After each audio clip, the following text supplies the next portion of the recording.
Pronto. Então, como já havia falado, a nossa aula hoje é a aula de número 8, onde nós iremos falar sobre alterações cromossômicas, tanto numérica quanto estruturais.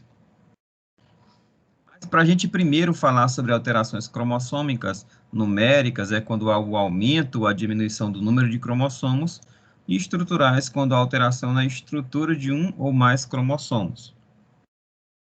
Para a gente falar sobre alterações cromossômicas, nós precisamos entender o que é um cromossomo. Então, vamos falar um pouquinho sobre a história da citogenética, que é a ciência que estuda os cromossomos celulares.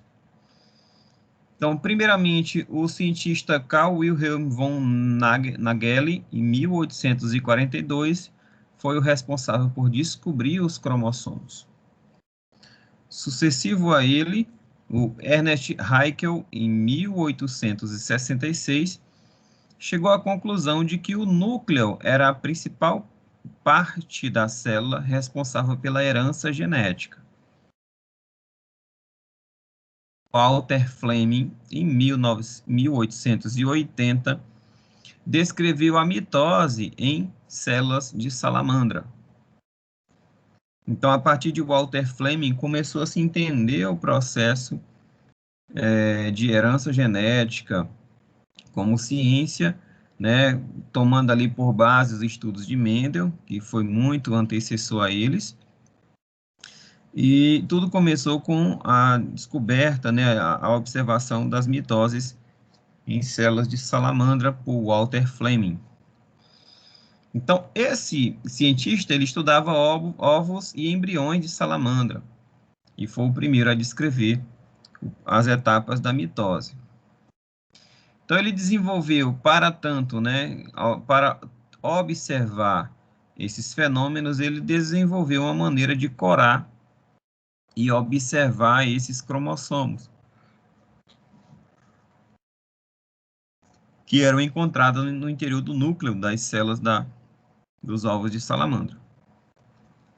Então, ele descreveu o processo de mitose, como ocorria a duplicação dos cromossomos e como esses cromossomos duplicados eles se separavam e davam origem a dois núcleos de células filhas. Esse trabalho foi publicado em 1882.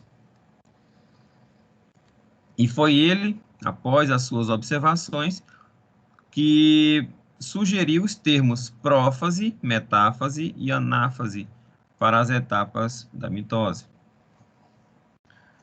E essas observações serviu de base para a teoria cromossômica da herança. Então, até então, se sabia que existiam alguns fatores que eram responsáveis pela herança, que iniciou lá em Mendel,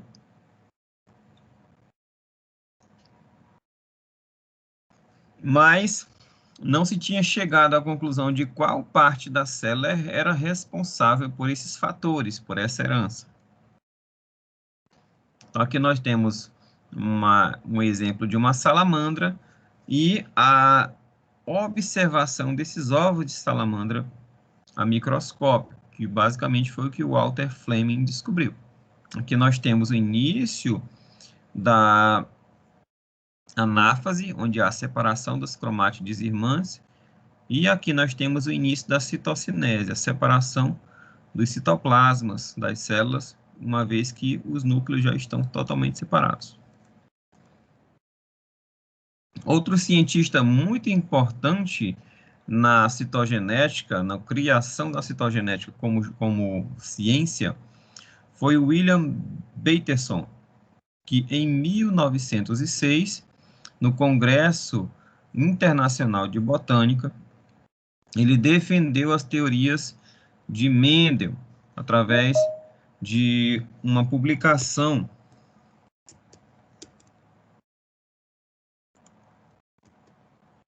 Essa publicação ela foi esse estudo foi publicado em 1902, mas foi defendido em 1906, o William Bateson no Congresso Internacional de Botânica. O estudo tinha por título Os Princípios Mendelianos da Herança, uma defesa. Então, foi a partir dessa defesa das teorias de Mendel por William Bateson, que surgiu o termo genética para a ciência da herança e da variação. E foi também ele que criou os termos homozigoto, heterozigoto, alelo e epistático. Então, a teoria cromossômica da herança, ela foi formulada em 1920. E nela, os fatores hereditários se distribuíam ao longo do comprimento dos cromossomos, através dos genes, tá? Então, através desses conhecimentos adquiridos ao longo da história, só em 1920 que foi formulada a teoria cromossômica da herança. Então, no que consistia a teoria cromossômica da herança? Primeiro, que os genes são partes dos cromossomos. Então, aquelas unidades responsáveis pela transmissão de características estavam localizadas nos cromossomos. Mas como relacionar os resultados experimentais de Mendel, né, as partículas de Mendel, com o comportamento desses componentes celulares, que podem ser vistos em um microscópio, no caso aí os cromossomos? Como fazer essa correlação? Primeiro, através de evidências citológicas. O que se percebeu é que os cromossomos, eles se comportavam durante a mitose e a meiose, eles tinham um comportamento que explicavam a variabilidade genética descrita por Mendel. Então, o comportamento das partículas hipotéticas, que seriam ali os genes encontrados nos cromossomos, que foram, essas partículas foram descritas por Mendel durante a formação dos gametas, é exatamente paralelo ao comportamento dos cromossomos durante a meiose. Então, a meiose explicaria, né, o comportamento dos cromossomos na meiose, explicaria basicamente o que acontece com essas partículas hipotéticas de Mendel durante a formação dos gametos. Lembrando que apenas as células gaméticas do nosso corpo fazem meiose, ou seja, apenas as células que produzem espermatozoide no homem e as células que produzem o óvulo nas mulheres fazem meiose. Todas as demais células, elas fazem mitose. Essas demais células são chamadas de células somáticas. As células que fazem meiose são chamadas de células gaméticas. Então, Walter Sutton e Theodore Bovary foram os responsáveis pela formação da teoria cromossômica da herança. Então, os genes que estavam em pares, assim como os cromossomos estão em pares, os alelos de um gene, eles segregam de forma igual nos gametas, assim como cada membro de um par de cromossomo homólogo se separa durante a meiose. Diferentes genes atuam de forma diferente, assim como diferentes pares de cromossomos. Então, conclusão, né, que é nessa teoria, é que a relação entre os genes e os cromossomos, através das evidências citológicas, sugerem fortemente que os genes estão nos cromossomos. Então, vamos entender um pouquinho como que se formam esses cromossomos. O cromossomo nada mais é do que o DNA que foi condensado. Então, o DNA ele é uma fita muito longa mesmo. E para caber no interior do núcleo da célula, ela precisa estar enrolada, enovelada. Então, essa fita de DNA, ela se enovela através de proteínas globulares, são chamadas de histonas. Então, essas histonas, elas se ligam a regiões específicas do DNA, se enrolam, formando unidades condensadas, são chamadas de nucleossomo, que está representado aqui na figura. O nucleossomo aqui, o DNA enrolado nas proteínas do tipo histona. Esses nucleossomos, por sua vez, eles vão se enrolando, se condensando e gerando estruturas mais espiraladas, né? Formando as cromátides. Então, o DNA condensado, bem enrolado, associado às histonas, às proteínas, dá origem, então, à cromatina. A cromatina ela pode ser frouxa, quando ela está não muito enrolada, geralmente quando o DNA está ativo, sintetizando ribossomos, e a cromatina ela pode ser condensada quando ela está altamente espiralada. Então, essas histonas, elas são proteínas que são pequenas e têm carga positiva e atraem os cromossomos que possuem o DNA, pois o DNA possui carga negativa. Existem 5 tipos de histonas. A histona do tipo H1, a do tipo H2A e H2B, além da H3 e H4. Então, essas proteínas globulares, arredondadas, né, esféricas, que possuem carga positiva, elas atraem os radicais fosfatos do DNA que possuem carga negativa. Essas proteínas da histona, elas possuem uma alta quantidade de aminoácidos do tipo arginina e lisina, que são aminoácidos de carga positiva. E isso gera a atração das cargas negativas dos radicais fosfato do DNA.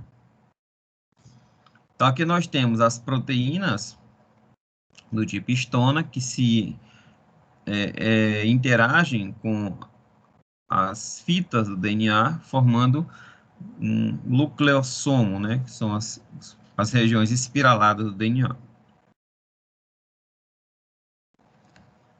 Então, esse DNA, né, que é a forma mais simples do ácido nucleico, elas começam, então, a se complexar com as histonas para gerar os nucleossomos, e aí cada nucleossomo, ele consiste em 8 proteínas do tipo histona, ao redor das quais o DNA se enrola um pouco mais de uma volta e meia. Esses nucleossomos, eles vão se unindo, formando uma espécie de colar de DNA, e à medida que essa união ela se intensifica, ela vai gerando ali a formação de uma cromátide, né, que é uma perninha de um cromossomo duplicado.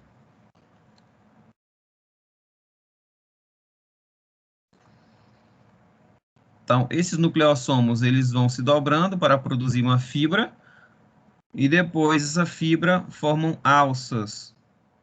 E depois essas alças, elas formam, então, as cromátides. Então, a estrutura primária do cromossomo nada mais é do que a sequência dos nucleotídeos encontrados nas fitas de DNA. Já a estrutura secundária é quando essa fita de DNA se interage com as histonas, formando ali um enovelamento. E a estrutura terciária do cromossomo acontece quando ocorre o dobramento de maior ordem, que permite que o DNA seja compactado e consiga ser confinado no interior de uma célula. Então, aqui nós temos a estrutura primária, que são as sequências de nucleotídeos, a estrutura secundária, que é a dupla hélice, e a estrutura terciária, que é o DNA condensado.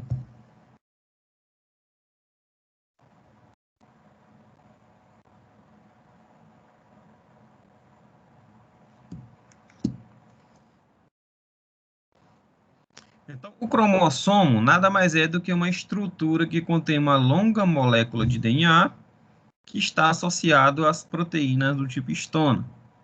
E esse cromossomo ele pode ser visível ao microscópio óptico em células metafásicas, que era justamente o que a gente queria visualizar na última aula prática que a gente estava visualizando ali as células de cebola. Infelizmente, a gente não conseguiu obter êxito para visualizar as células da raiz de cebola em placa metafásica, mas se a gente conseguisse, a gente conseguiria visualizar esse cromossomo bem enroladinho no centro da célula, em uma das etapas da mitose.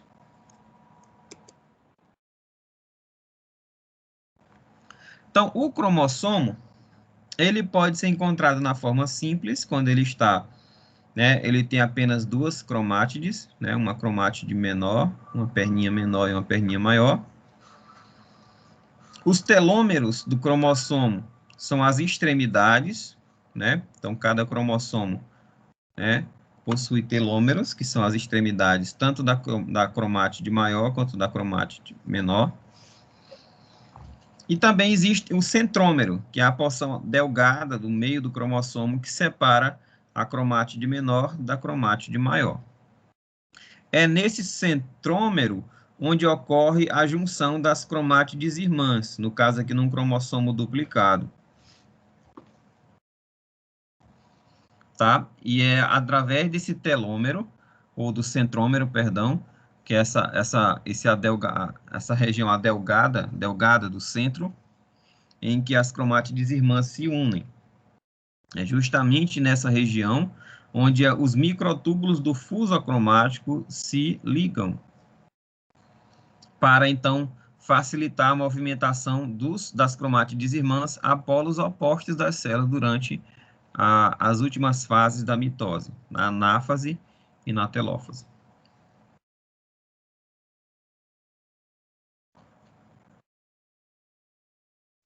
Então, o que é a citogenética, de fato? Citogenética é uma ciência que estuda os cromossomos. Tanto o cromossomo de forma isolada, um cromossomo apenas, quanto o conjunto, né, que é chamado de genoma, né, ou cromossoma. Né. Na verdade, o termo correto é cariossoma, né, o conjunto de todos os cromossomos de uma célula. Então, é na citogenética que se estuda a organização dos cromossomos, o formato dos cromossomos, como eles se replicam, né, como eles se duplicam, a função de cada cromossomo, bem como a variação desses cromossomos durante o processo evolutivo. E é justamente esse estudo que pode descobrir os mecanismos causadores de um fenótipo normal ou de um fenótipo anormal, no caso de algumas doenças relacionadas a alterações citogenéticas. Então, o que acontece durante algumas alterações citogenéticas? Quando um cromossomo ele perde um pedaço ou ele tem um pedaço duplicado, essa ausência ou excesso gera ali um efeito anormal, que pode repercutir no funcionamento do corpo do indivíduo, gerando uma doença. Às vezes o cromossomo ele tem uma alteração na localização. Um gene ele se desloca para ele é retirado de um determinado local e é inserido em outro local. Então, a alteração da posição desse gene também pode ter um efeito de um fenótipo anormal, pode gerar uma alteração no organismo. Além do mais, um efeito direto da aberração, gerando uma retirada de um ou mais genes num ponto de quebra, ou formando ali um rearranjo, uma troca de pedaços entre cromossomos, por exemplo, é um rearranjo relativamente comum.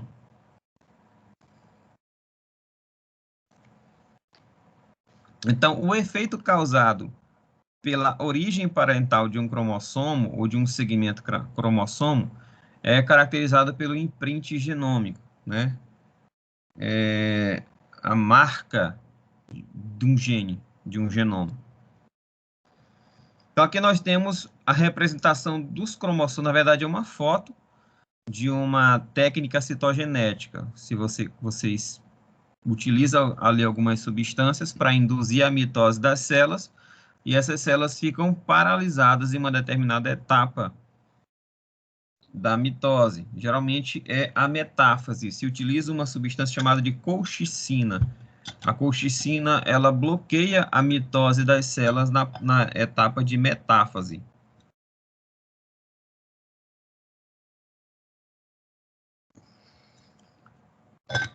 E aí, todas as células sob influência da colchicina, que estão em mitose, elas não conseguem passar da fase de metáfase. E aí, o que é que se faz? Se pega essas células e se rompe o núcleo. E se cora os cromossomos e se observa esses núcleos com o cromossomo condensado. Aqui nós temos, por exemplo, uma célula de um ser humano do sexo masculino, já que ele tem um cromossomo X e um cromossomo Y. Quando é retirado, é feito essa técnica aqui, depois, através de técnicas computacionais, um software de computador, ele vai arranjando os cromossomos do maior para o menor. Tá? Antigamente, o que é que se fazia? Se tirava uma foto do cromossomo, do jeito que está aqui, e dessa foto se recortava com tesoura e ia, então, se montando esse quebra-cabeça.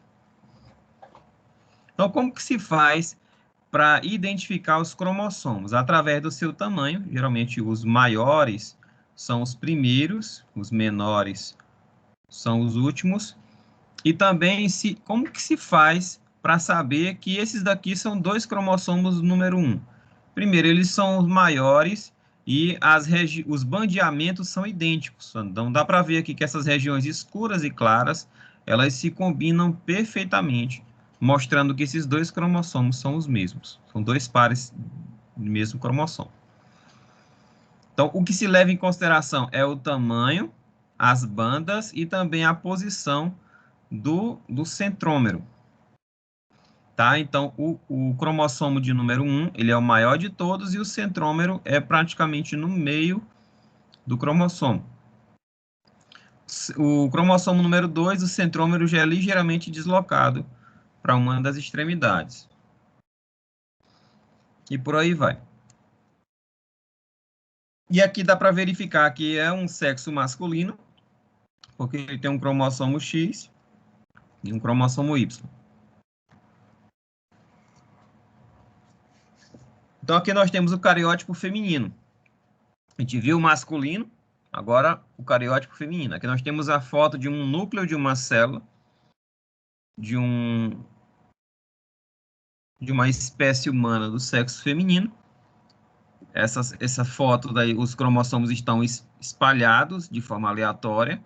E depois aqui, os cromossomos já apareados em sequência. E aqui dá para verificar que é sexo feminino, porque não existe cromossomo Y, apenas dois cromossomos X.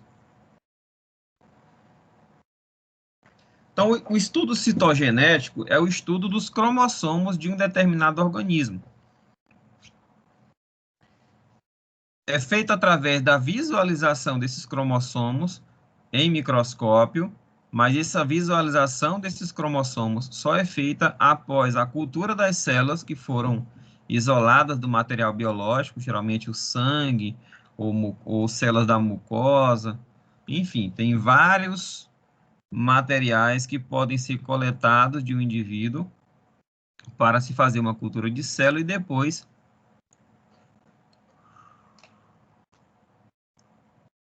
analisar os cromossomos dessa célula. O estudo citogenético ele é extremamente importante para, principalmente, diagnosticar o sexo de espécies que não tem dimorfismo sexual. O que seria esse dimorfismo sexual? O dimorfismo sexual é a alteração do corpo quando se refere a sexo feminino e masculino. Algumas espécies, você apenas visualizando o organismo, você não consegue determinar se aquele organismo é do sexo masculino ou feminino, porque o organismo masculino e feminino daquela espécie não tem diferença palpável, visual, apenas a nível molecular. É diferente da célula do ser humano. A espécie humana, o sexo masculino, geneticamente, ele tem estruturas que o sexo feminino não possui, como o testículo, como o pênis. A entonação da voz é um pouco mais grave, né? A distribuição do tecido adiposo é diferente da mulher. A mulher tem mamas desenvolvidas, os homens geralmente não têm, né? A vagina está presente na mulher, no homem está presente o pênis. Então, essas pequenas diferenças entre sexos é chamada de dimorfismo sexual. Só que existem algumas espécies que não dá, não tem esse dimorfismo, não tem essa diferença entre sexo masculino e feminino. Então, a única forma de determinar se é sexo masculino ou feminino é olhando os cromossomos das células dessa espécie. O estudo citogenético também é muito importante para detectar problemas genéticos, como, por exemplo, troca de pedaços entre cromossomos, que são chamados de translocações, inversões, que é quando um gene ele inverte a sua posição, fica de ponta cabeça, e deleções, que é quando há uma perda de um pedaço de cromossomo. E também ajuda, o estudo citogenético ajuda a estabelecer as relações filogenéticas, né? A estabelecer semelhanças entre espécies próximas, evolutivamente. Então, através do estudo citogenético, você consegue determinar o grau de proximidade de uma espécie a outra, decorrente da sua proximidade, né, de semelhança entre cromossomos. Você consegue avaliar, de forma mais exata, os níveis taxonômicos, né, que são as hierarquias de determinação das espécies.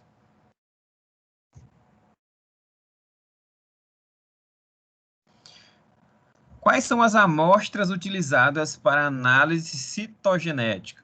Tá bem aqui, tá errado. Deixa eu só alterar antes que eu esqueça.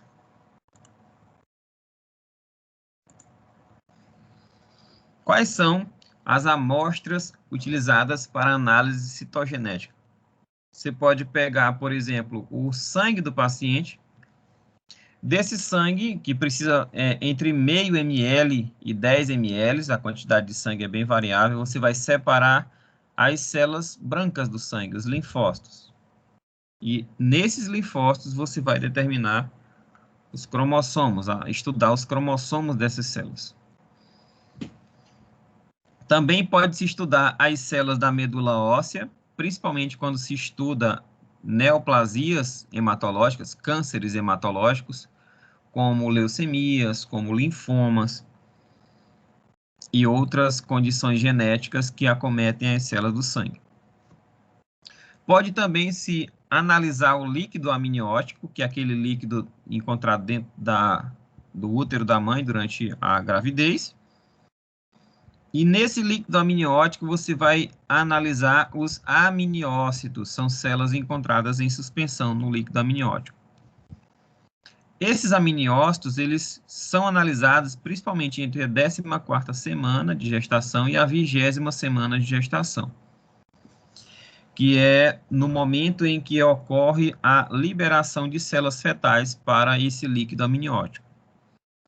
E por que é importante analisar esse líquido amniótico? Para determinar se o paciente, né, se o embrião, o feto, ele possui alguma alteração nos seus conjuntos de cromossomos.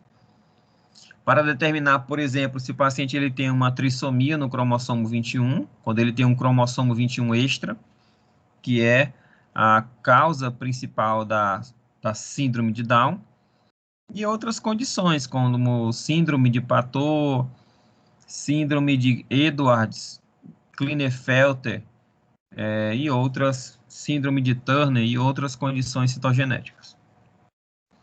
Também pode-se analisar a vilosidade coriônica, que é utilizada para o diagnóstico pré-natal precoce. No caso da vilosidade coriônica, pode-se analisar as células entre a 10ª e a 12ª semana de gestação, antes mesmo da viabilidade do líquido amniótico. Essa coleta de vilosidade coriônica é feita por via transvaginal.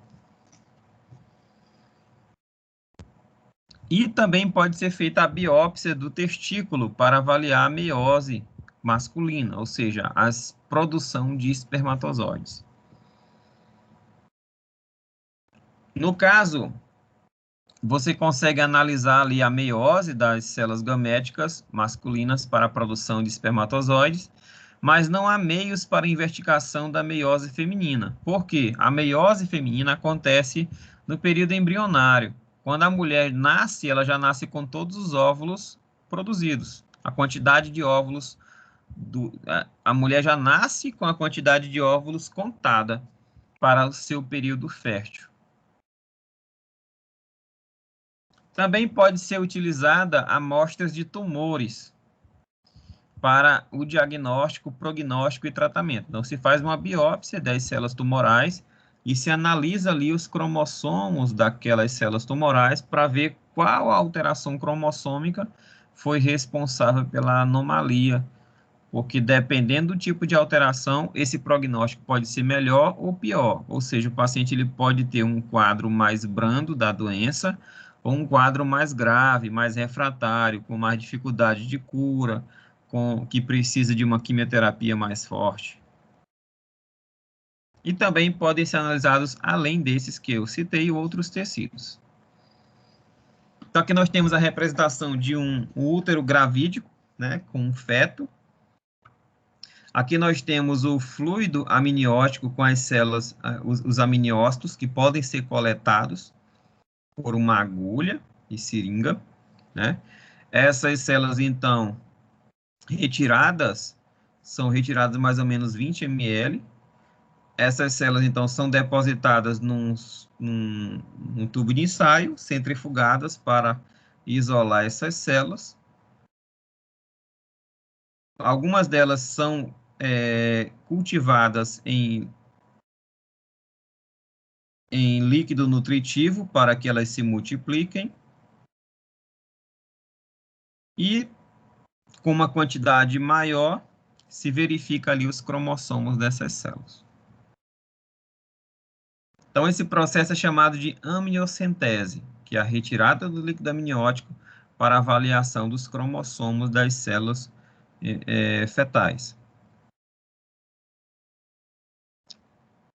Então, durante o desenvolvimento do embrião, nas semanas que são responsáveis por etapas importantes do crescimento embrionário e fetal, por exemplo, durante a segunda semana e a quinta semana, ocorre a formação do sistema nervoso central. Entre a segunda e a sexta se forma o coração.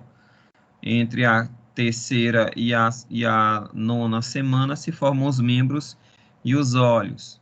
Entre a sexta e a oitava semana se forma a genitália externa. Tá? Então, durante esse processo, pode acontecer da mãe entrar em contato com alguma substância química ou uma substância física que gera ali uma dificuldade de uma embriogênese adequada. E aí, a perturbação da embriogênese pode gerar uma alteração que a gente chama de alteração congênita. Então, durante esse processo de desenvolvimento do embrião, a gente pode coletar amostras para avaliar os cromossomos dessa célula.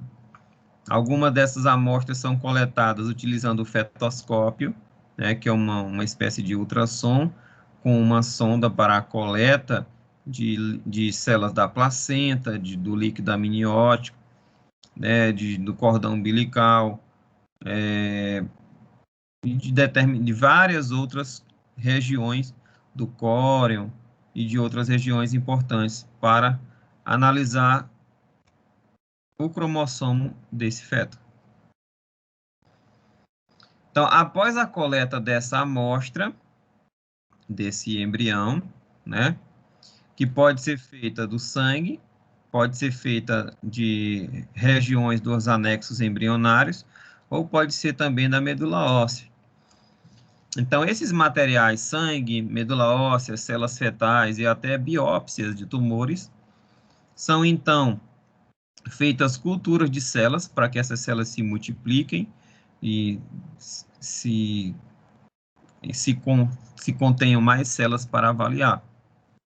Após essa cultura celular, essas células então são visualizadas em microscópio, através de uma técnica citogenética, e esses cromossomos que foram corados e foram preparados das células, se avalia então a estrutura e a quantidade desses cromossomos. Quando que é indicado um paciente fazer uma citogenética?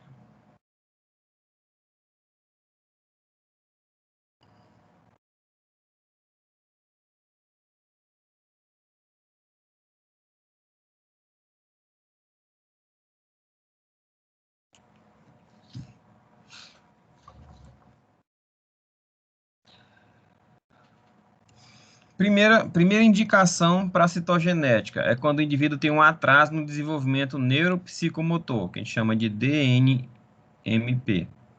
DNPM, desenvolvimento neuropsicomotor. Então, se o paciente ele está, uma criança, ela tem um desenvolvimento lento, tem um desenvolvimento das coordenações motoras lenta, um desenvolvimento psíquico lento, né? Tem dificuldade de fala, demora a falar, demora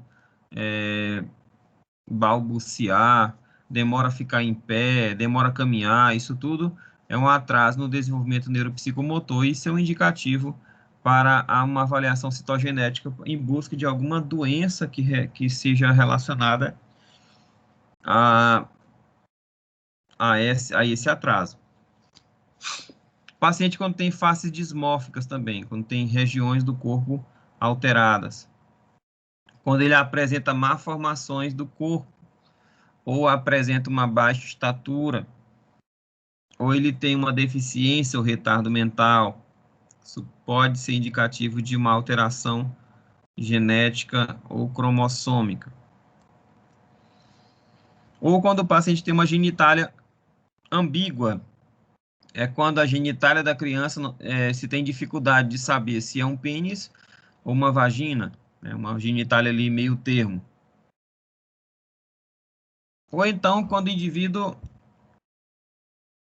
tem uma gestação que tem vários natimortos e óbitos neonatais, ou o paciente ele tem uma infertilidade, ou tem uma mulher que tem vários abortos recorrentes, ou o paciente ele tem um câncer, né, para avaliar ali os tipo de alteração cromossômica daquele tecido neoplásico. Ou então, se o paciente ele tem um histórico familiar, tem algum ente próximo que tem uma alteração citogenética, que tem uma doença de cromossomos. Então, é importante também fazer essa triagem de todos os outros entes familiares. Ou então, uma mulher que tem uma gestação com idade elevada. Mulheres que têm uma gestação após os 35 anos, ela tem uma probabilidade de gerar uma criança com defeito cromossômico com maior intensidade, com maior frequência. Ou então, quando a criança ela tem uma suspeita de uma síndrome cromossômica conhecida, como síndrome de Down, síndrome de Patot. Então, todas essas condições, essas circunstâncias são indicações para o exame citogenético. Além de o paciente apresentar um padrão não reconhecido de 2 ou mais malformações. Então, se o paciente tiver 2 ou mais malformações do seu corpo, que não se encaixa com nenhuma síndrome cromossômica conhecida, também é importante fazer a análise citogenética. Então, aqui nós temos uma análise citogenética de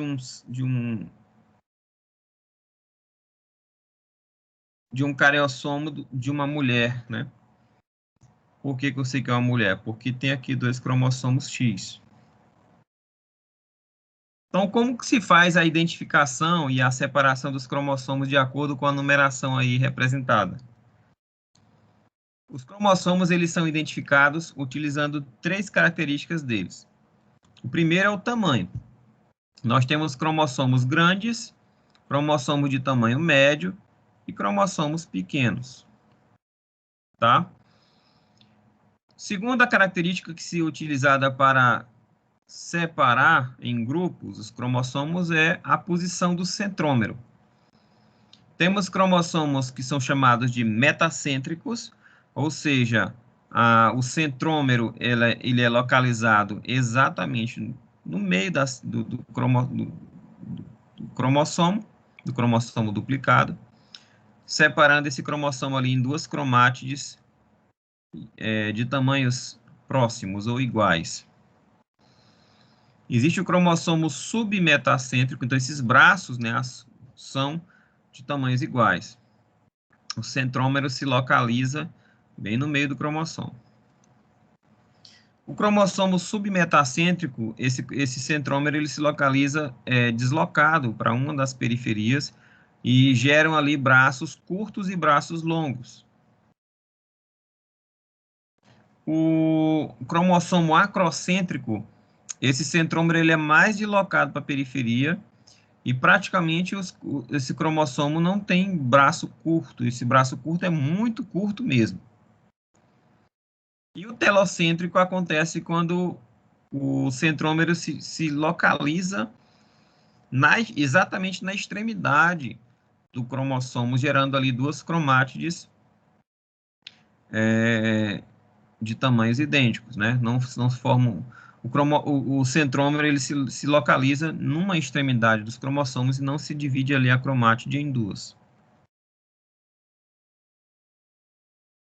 Então, de acordo com essas 3 características, né? Tamanho, a localização do centrômero e também faltou aí falar sobre as bandas encontradas nos cromossomos. Então, eles são separados em grupos.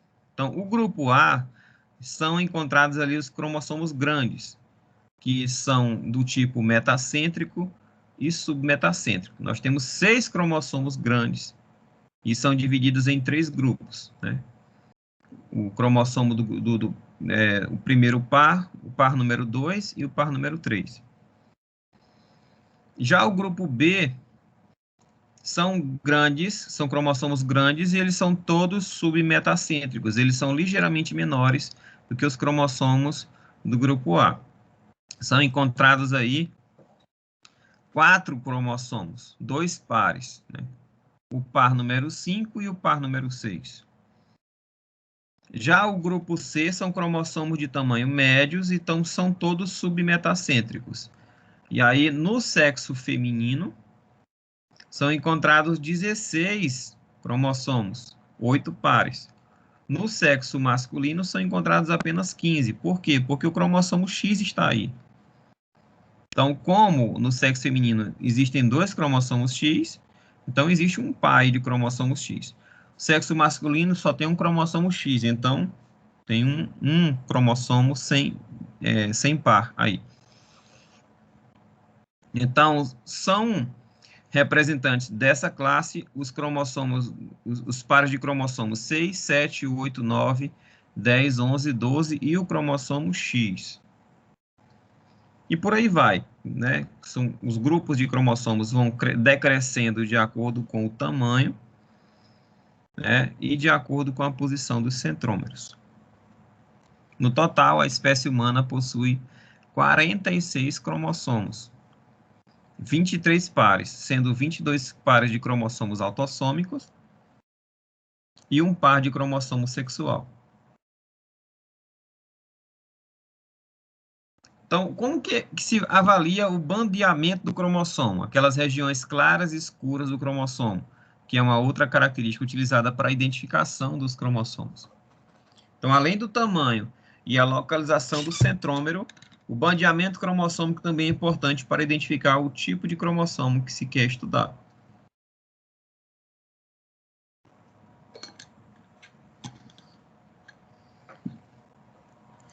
Então, os cromossomos, eles precisam ser tratados, né, com corantes para em seguida ocorrer a incorporação desse corante DNA específico, um corante que se liga ao DNA especificamente. Então, o que acontece? Após esse tratamento com corante, se consegue encontrar regiões que são mais escuras e regiões que são mais claras, que a gente chama de bandas, as bandas claras e escuras. Então, o cromossomo 1, ele tem um padrão de bandas característico. Você consegue, é descrito na literatura as bandas do cromossomo 1, quantas bandas claras, quantas bandas escuras, e qual o número de cada uma delas. Assim como o cromossomo 2, o 3 e por aí vai. Todos os cromossomos já têm descritos detalhadamente na literatura as suas bandas claras e escuras. Então, vamos tomar, por exemplo, aí um bandeamento G para identificar as alterações numéricas e estruturais. Então, através da identificação do bandeamento, aqui que você consegue saber se aquele cromossomo está com uma sequência de genes normal ou se existe ali uma alteração da sequência dos genes quando há alteração no bandeamento. Aqui nós temos novamente um núcleo, né, de um cromossomo que foi tratado. Esse cromossomo, então, esse cariossomo vai ser, então, organizado de acordo com o tamanho, a posição dos centrômeros e o bandeamento. Então, aqui nós temos, por exemplo, o cromossomo 1, que tem a cromátide menor. Toda cromátide menor é chamada de banda P, né? Cromátide P. E o braço curto, né? O braço curto também é chamado de braço P. E o braço longo é chamado de Q, sempre. Então, todo cromossomo ele tem um braço curto e um braço longo. Tá? Então, o cromossomo 1, ele tem no braço curto, ele tem a banda 12, a banda 21, a 31, a 33, a 34.2, 35 e 36.2. São bandas escuras. E no braço longo, a banda 22, 24, 31, 41 e 43. Então, é descrito na literatura todas as bandas de todos os cromossomos. Então, quando há uma alteração nessa sequência, se sabe que o cromossomo teve ali um deslocamento, uma troca de pedaços que não é normal, que pode ser a causa de uma possível doença genética.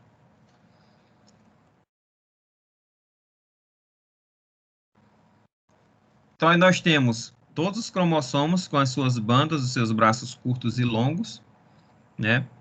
Então, nós temos regiões negativas, que são regiões que estão representadas aí de regiões claras, que são as bandas claras, as regiões positivas, que se coram pelo corante, né? São representadas de bandas escuras. As regiões cinzas, que são chamadas de regiões variáveis, que não são nem claras nem escuras. E as regiões que estão mais cinza pontilhado, são a localização do centrômero.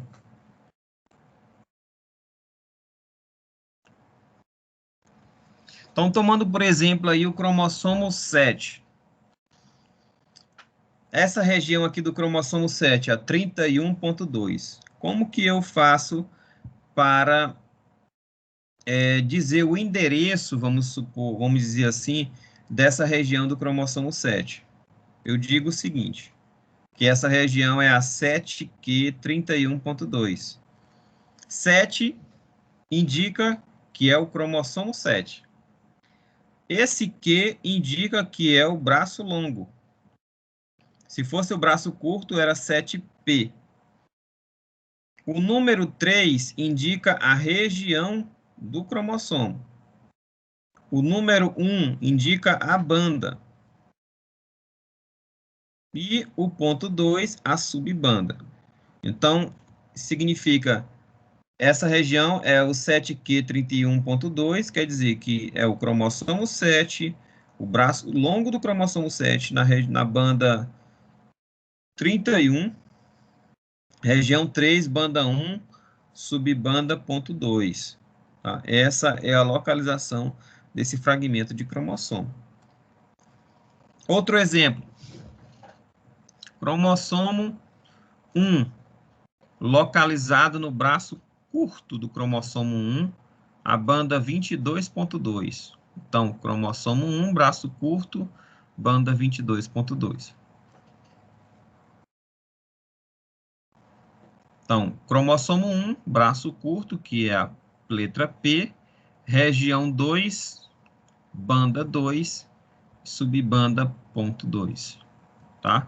Sempre é essa sequência de endereçamento dos genes, das bandas. O número do cromossomo, o tipo de braço, se é curto, se é longo, a região, banda e subbanda.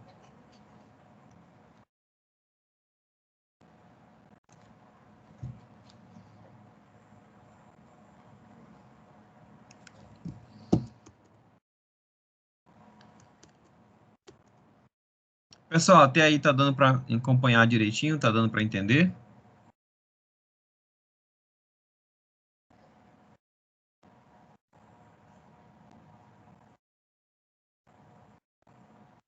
Sim? Não?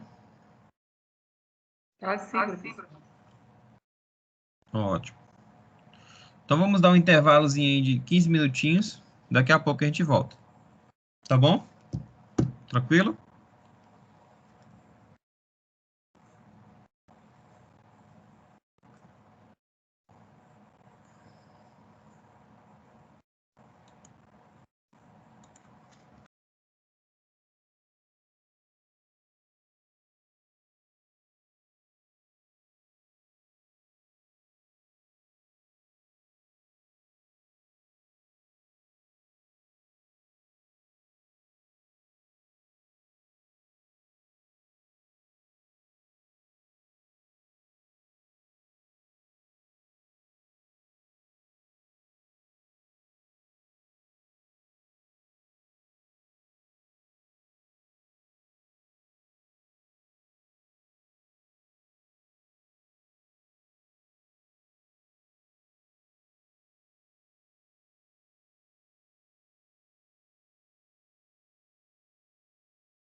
Vamos retornar aos nossos estudos a respeito da citogenética. Então, com relação aos números dos cromossomos, a gente viu aí como que os cromossomos eles são classificados, como eles são identificados, né, de acordo com seu tamanho, de acordo com a posição do centrômero, de acordo com as bandas. Então, cada célula de indivíduo possui normalmente 2 cromossomos de cada par.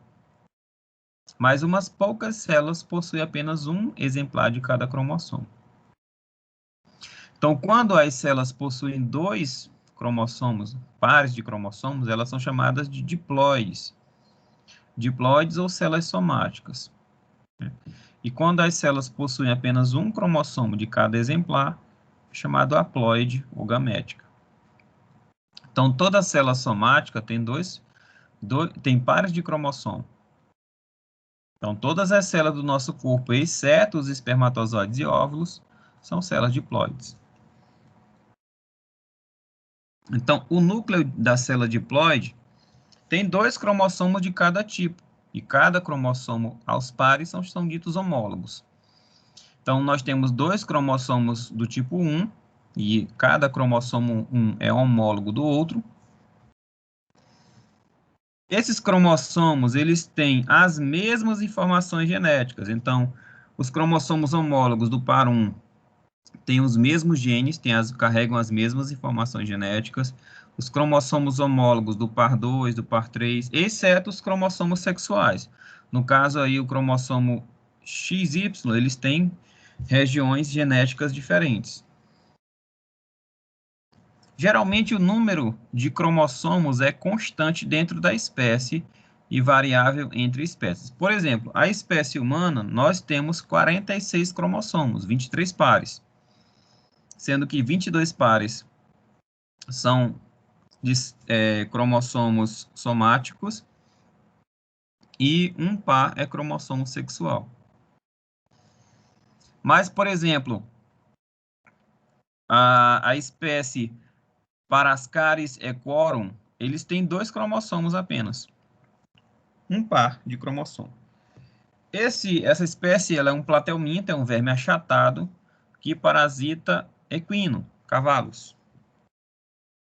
Já o Ophioglossum reticulatum, ele tem 1.260 cromossomos, né?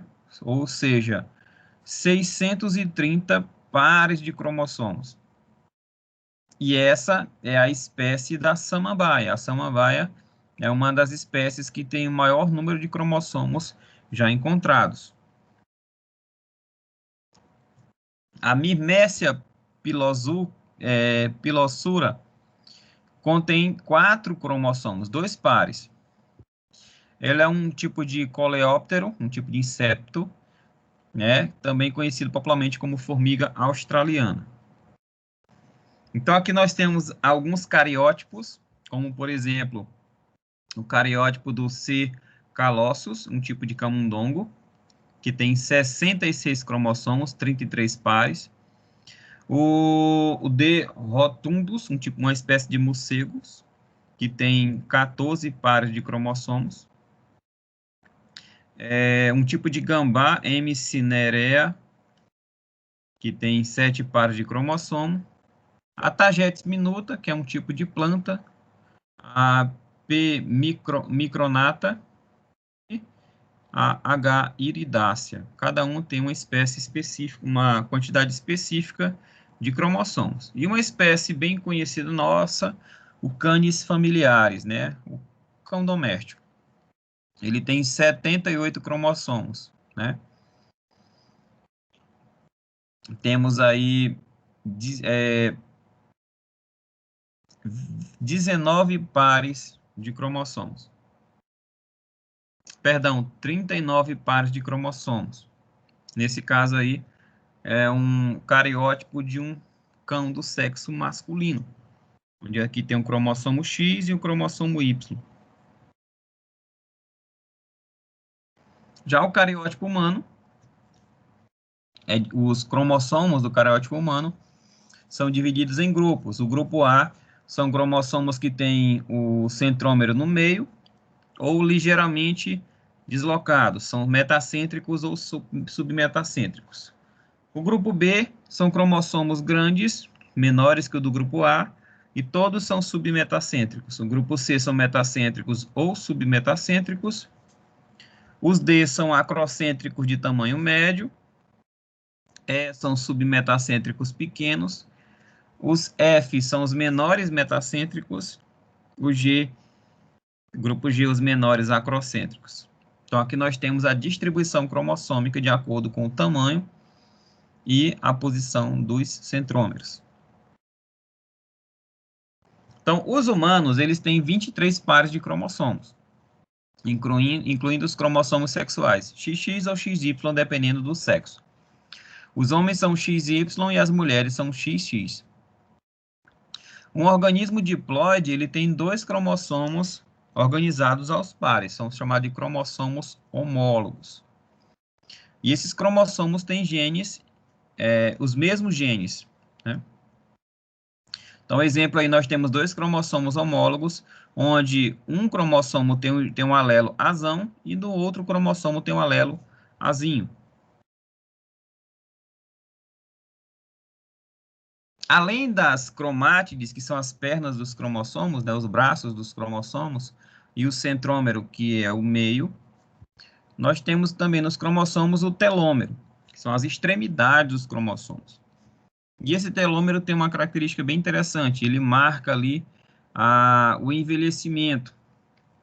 Então, o telômero, ele é uma região do cromossomo que reverte e estabiliza o cromossomo. Essa é a função principal do telômero. Então, os telômeros não são duplicados durante a duplicação do DNA. Então, toda vez que uma célula faz mitose, os telômeros vão reduzindo de tamanho, é como se eles fossem um pavio de uma vela. À medida que a célula vai envelhecendo, vai sofrendo mitose, as células derivadas,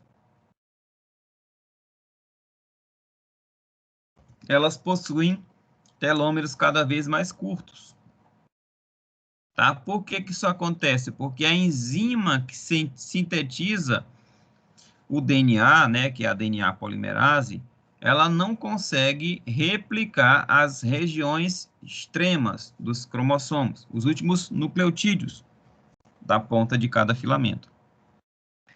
Então, à medida que vai ocorrendo mitose nas células, esses telômeros vão sofrendo encurtamento. E esse encurtamento está intrinsecamente relacionado ao envelhecimento celular. Quanto mais curto o telômero de um cromossomo celular for, mais velha aquela célula é. Então, esse encurtamento só se dá nas células somáticas, nas células que sofrem mitose. Tá? Nas células que sofrem meiose, esses telômeros eles são recuperados. Quando se produz espermatozoide e óvulo e se forma um bebê a partir da fecundação deles, os telômeros dessas células iniciais, elas são muito grandes, tá? É como se tivesse zerado ali o cronômetro daquelas células, né? As células se renovam, são células novas, não são células velhas. Porque durante o processo da meiose, existe ali o envolvimento da enzima telomerase. Na meiose, a enzima telomerase, que atua nas células germinativas, né, nas células que produzem espermatozoide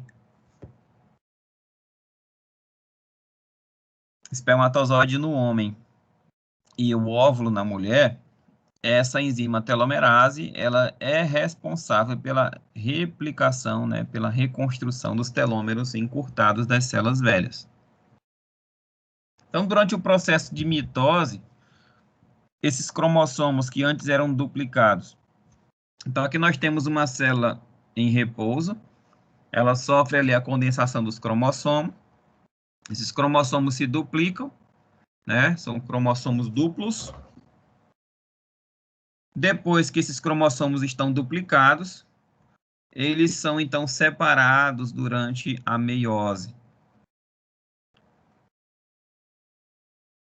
Perdão, durante a mitose, os cromossomos homólogos, eles são separados. Durante a meiose, tanto os homólogos quanto os cromátides irmãs, elas se separam também. Então, durante a meiose, se formam gametas com cromossomos de ambos os tipos, tá? Tanto o cromossomo aí azul quanto o cromossomo vermelho. Exemplo, aqui nós temos um indivíduo do sexo masculino, da espécie humana.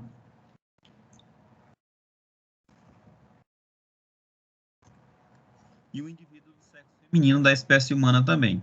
Ambos, as suas células somáticas possuem 46 cromossomos. A diferença é que o homem possui um cromossomo X e um cromossomo Y. A mulher possui um par de cromossomos X. O homem produz espermatozoides, que tem 23 cromossomos, um cromossomo de cada exemplar. Então, tem um cromossomo 1, um cromossomo 2, um 3, um 4, um 5. E a mesma coisa para o óvulo, né? É uma célula haploide, tem apenas um exemplar de cada um dos 23 pares.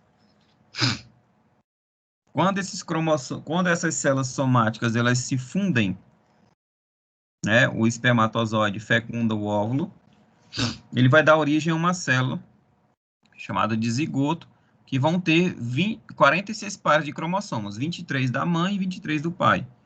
Então, cada um dos cromossomos, né, dos pares de cromossomo, o par de cromossomo 1 veio do espermatozoide do pai e o outro cromossomo veio do óvulo da mãe. O par de cromossomos 2, um veio do espermatozoide do pai e o outro veio do óvulo da mãe.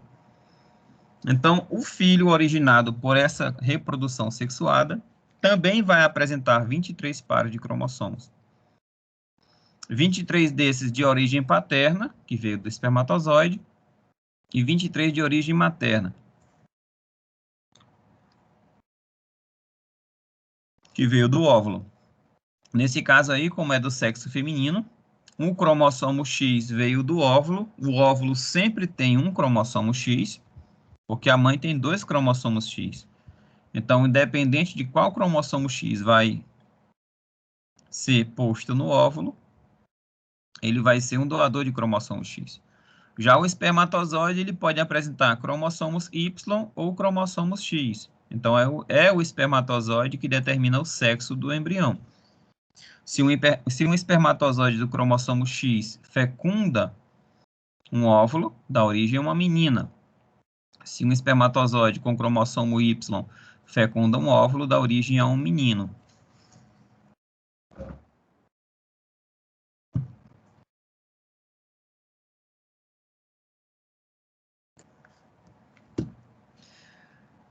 O que pode acontecer também durante a formação de alteração cromossômica é o que a gente chama de mosaico cromossômico. No mosaico cromossômico, apenas algumas células do corpo do indivíduo têm a alteração cromossômica, não são todas. Então, algumas células apresentam a alteração cromossômica e outras não. Então, a presença de 2 ou mais complementos cromossômicos, onde é impossível prever o fenótipo em cariótipo mosaico. Então, o que causa o mosaico cromossômico é a não disjunção de divisões mitóticas após a formação do zigoto inicial. Então, uma mulher normal, ela tem 44 cromossomos somáticos, mais um par de cromossomo sexual, 2x. 44 mais XX é o cariótipo de uma mulher da espécie humana. Já um homem com trissomia do cromossomo 21, ele vai ter um cromossomo 21 a mais. Então, ao invés de apresentar 44 cromossomos somáticos, ele vai apresentar 45, decorrente do aumento de um cromossomo 21. Então, ele é 45 mais XY, e esse 45 é decorrente do acréscimo de um cromossomo 21. E pode acontecer também um mosaico, né? Quando 2 cromossomos trocam pedaços.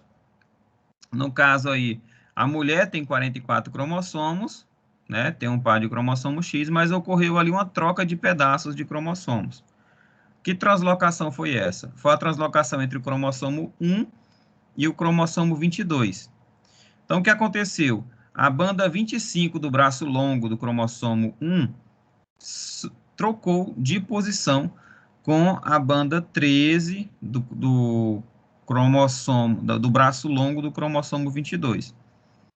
Então, ocorreu ali uma translocação entre o cromossomo 1 e o cromossomo 22 nas posições Q25 e Q13, né? Que significa o quê? Braço longo, região 2, banda 5. Então, é uma mulher, esse caso aqui, esse cariótipo, é de uma mulher que teve uma translocação entre os cromossomos 1 e 22, e os pontos de quebra e de troca foi entre as posições 1Q25 e 22Q13. Outro exemplo de cariótipo é 44 mais XY del 2, Q34 e Q36.2. Então, nesse caso aí, o homem tem uma deleção no cromossomo 2. Um dos cromossomos 2 teve uma perda de um pedaço, e essa perda do pedaço foi entre o 2Q34 e o 2Q36.2. Então, ele perdeu um pedaço que situa-se entre essas duas regiões, 2Q34 e 2Q36.2. Então, o mosaico, essa alteração de cromossomos pode acontecer durante uma alteração na meiose.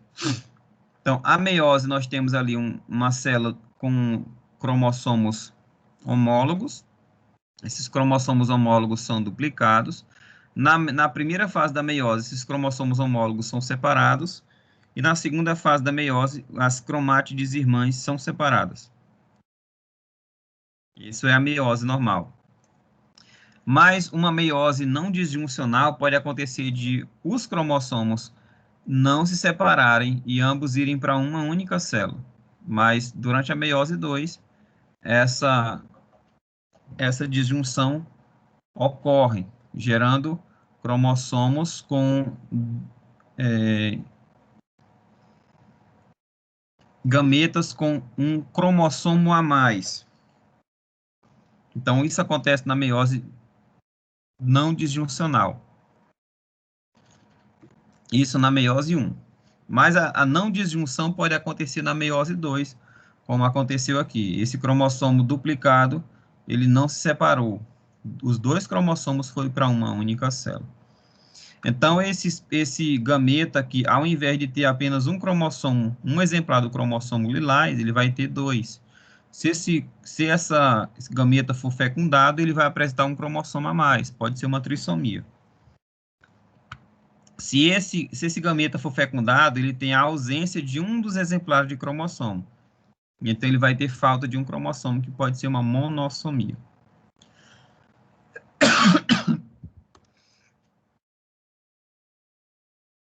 Novamente explicando aí o processo de meiose.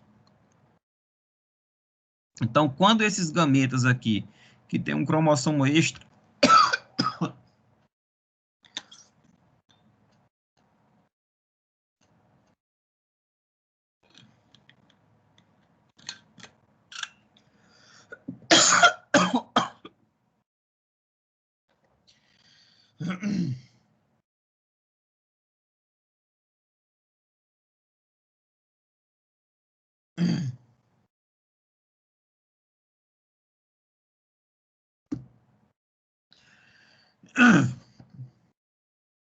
então vamos lá.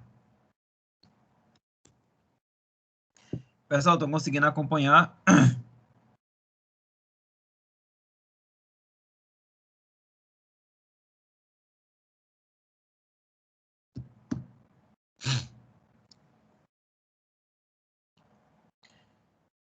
Conseguindo acompanhar, pessoal? Tá tendo alguma dúvida?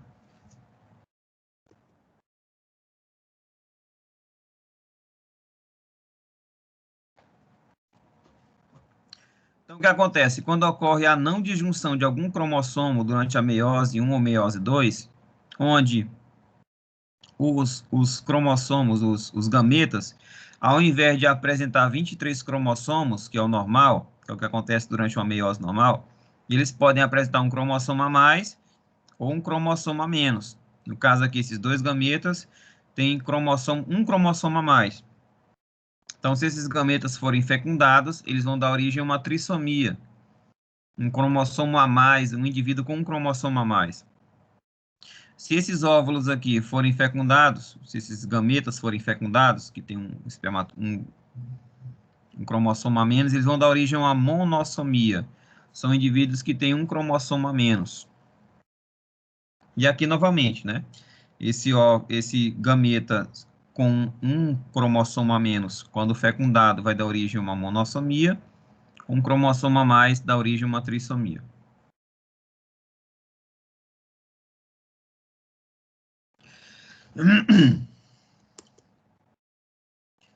Pessoal, estão conseguindo acompanhar? Alguma dúvida até agora?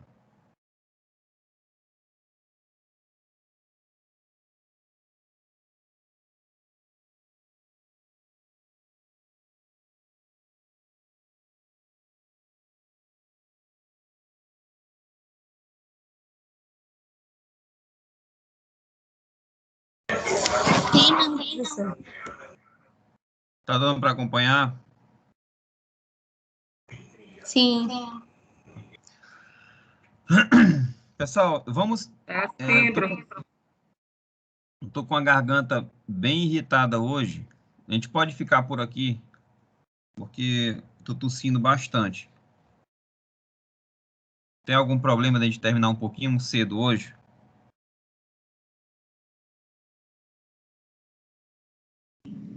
Sem problema não, professor. Então tá bom, pessoal. Vamos ficar por aqui hoje. Aí na próxima aula a gente retoma essa aula de onde a gente parou. Parou nas anomalias cromossômicas. Tá bom? Eu desejo a todos uma boa noite. Se cuidem e até a próxima aula, se Deus quiser. Tô só com a garganta bem irritada aqui para não forçar demais, tá bom? Agradeço a compreensão de todos e desejo uma boa noite para vocês.